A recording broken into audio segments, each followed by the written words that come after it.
made it out here, and I succeeded at masturbation chicken. I was nervous. I heard the last note's coming up, and I really had to hurry up for that last little bit. So right before I came up, Brian said that everyone's doing new jokes. I have to come up with whole different material, so I freaked out.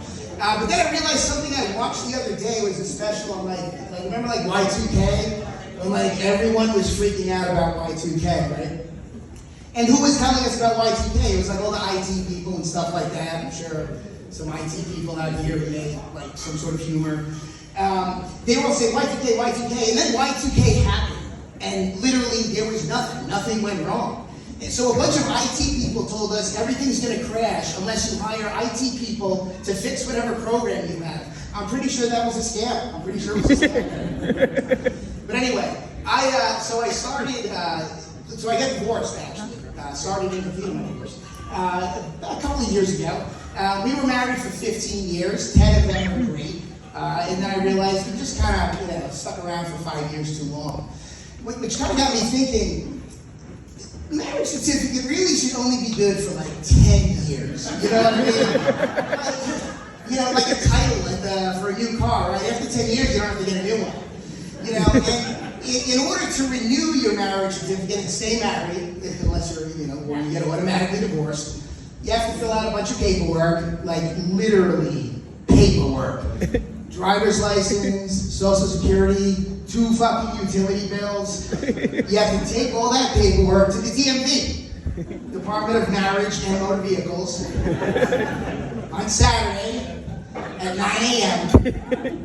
And it's a 4-hour interview process to see if you still care about each other. Because if you can't spend one Saturday renewing your vows, it's time to get fucking divorced. And if you think about it, an automatic divorce, it would get rid of the stigma of divorce, right? Now, it would kind of be weird not to be divorced. Like, if you're married for, at the wedding and, who's been married for 40 years? You know what I mean? Like, how horrible of 2 individuals do you have to be where you couldn't find anybody else over a 40-year period that would want to be with you? That's the fucking statement. You'd also, you'd avoid, kind of the constant fighting, right? At the end of a marriage, usually there's nonstop fighting. Now if you start fighting 8 years out, you just wait out the clock. It's like at the end of a shitty hockey game or basketball game, you just kind of sit there in awkward silence. You're like, until another year and a half, I'll be out of this thing. Not gonna cost me any money this time. Now, in fact, it would cost money to stay married, right? If you think about it. You'd have to, eventually, when people stay married, and take, for example, the people that are in what I like to call the spite marriage, which is when 2 people who are married hate each other so much, they refuse to get divorced because they know it'll make the other person happy. So they just stay married for way too long. You get rid of that situation. And so you'd save money because, you stay married too long, and what happens? Inevitably, somebody starts cheating, right? It's so easy nowadays. And that can get kind of pricey in and of itself. Everybody talks about how expensive it is to get divorced. No one talks about how expensive it is to stay in a shitty fucking marriage. Eventually, someone starts cheating, maybe both start cheating. Which gets pricey, right? Because now you have to buy twice the gifts. You gotta remember twice the birthdays. You have to decide, this Christmas, am I going to get a nicer gift for the mother of my children, been married to for 15 years, or the person that I actually like? It also gets expensive when you think about it, right? If you're having an affair, maybe the other person's having an affair also. Where do you go, right? Where do you go to logistically have the affair? No one really talks about that when you plan the affair process. So it starts off, the first night, right? You go to like the Capitol Grill, get a room at the Westin or the Omni, whatever it's called now. You get the bill the next day, and it's like, woof, calm down. Too big of a prostitute. So maybe the next time you're like, the Hampton Inn, right? Hampton Inn Suites is pretty nice, not quite as pricey. That gets a little bit, in the beginning of the relationship, that gets a little bit expensive too. So now maybe the Motel 6. That's tough. That gets a little tough. When you come home oddly enough, when you come home reeking of disinfectant, your spouse is going to know where you were. It's in the air. So in order to avoid that, before you know it, it went from the Westin to hand jobs in a Dunkin' Donuts parking lot. Getting dropped off at home.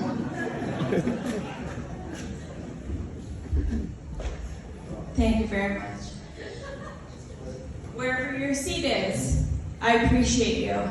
But this is for the women that just had to listen to this. No, it's not part of the act. Sit down. But this is for the women. Sit down. Sit down.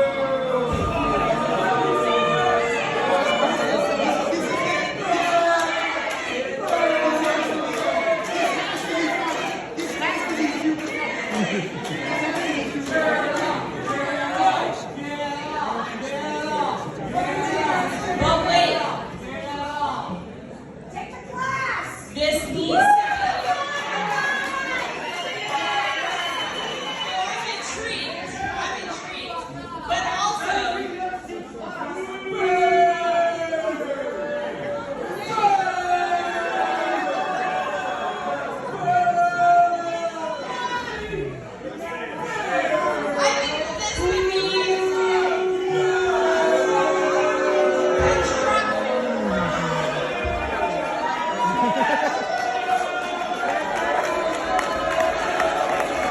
Give it up for the worst person in the fucking universe.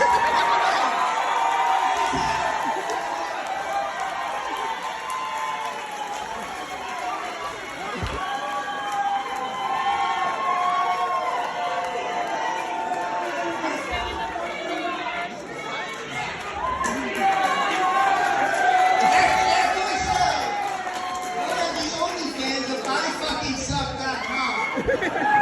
I have no fucking clue what just happened. Anybody who thinks that was planned, I am curious where it was going. Like where were we going? I'm pretty sure it was not so racism.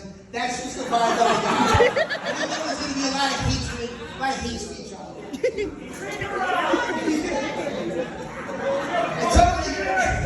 I totally forget where I was at, but luckily my set was 2 minutes too short. Because that was actually the perfect time.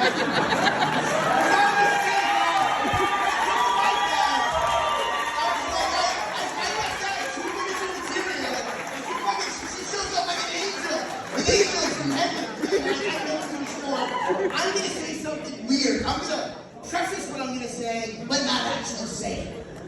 So anyway, I don't know where I was at, so I'm going to go toward the end part of it, which is the best part of getting divorced, is getting to go out and date again. And then the worst part of getting divorced, though, is being able to go out and date again. Really, so much of it depends on like Tinder and online dating and stuff like that, which in and of itself is kind of tough. Because once you resort to Tinder, or Bumble if you're classy, lifetime member, by the way, lifetime member, this is quite right. Once you resort to that, though, if you think about it, that means, I think she might be interested too, the one outside. If you think about it, before you download Tinder, and if you're a guy, you have to buy a subscription, that's the only way it works. That means that there's none of your friends that might be interested in you. None of your friends of friends that might be interested in you. None of your friends of friends of friends that might be interested in you. You're half the degrees to Kevin Bacon, and there's no one out there that wants to date you.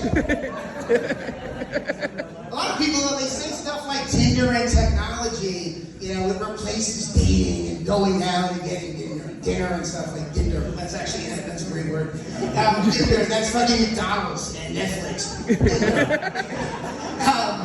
And everyone's like, it replaces going out in the experience. Anybody who's been on it knows that it absolutely does not. It replaces last call at a shitty bar when the lights come on. And you get everybody's face, in a bright big light picture with some mumble jumble underneath about how interesting they are, and they like to fish. That's what Tinder has replaced. And I'll be honest with you, one of the reasons I didn't get divorced is kind of nervous about being out there. Like, how am I going to stack up against, the rest of the world? Then I got on Tinder. And one common theme that I saw when I was kind of going through profiles, an awkward amount, was must have own place, Which, okay, understandable, but you know, a lot of guys recently getting divorced. I lived with my not psychotic boss and best friend for a period of time, probably too long, about a year too long, out of a 1 year relationship. You know, so you might not have your own place, must have your own car, right? But if you're in Boston, you know, if you're in Providence, if you're a hipster, maybe you take bicycle and stuff like that. Must have a job, all right, but you know, if the economy's tough and stuff like that, you know, you gotta be nervous. Must have teeth. That's a tough one. That's a tough one. I got these pearly whites here, if nothing else, they're gonna set me apart. Which got me thinking though, if you're at a bar and the audience that you're dealing with looks like Tom Hanks at the end of Philadelphia, you need to find another fucking bar. And if that doesn't work, it's only fine. Thank you all very much. Thank you whoever that person was for 2 minutes.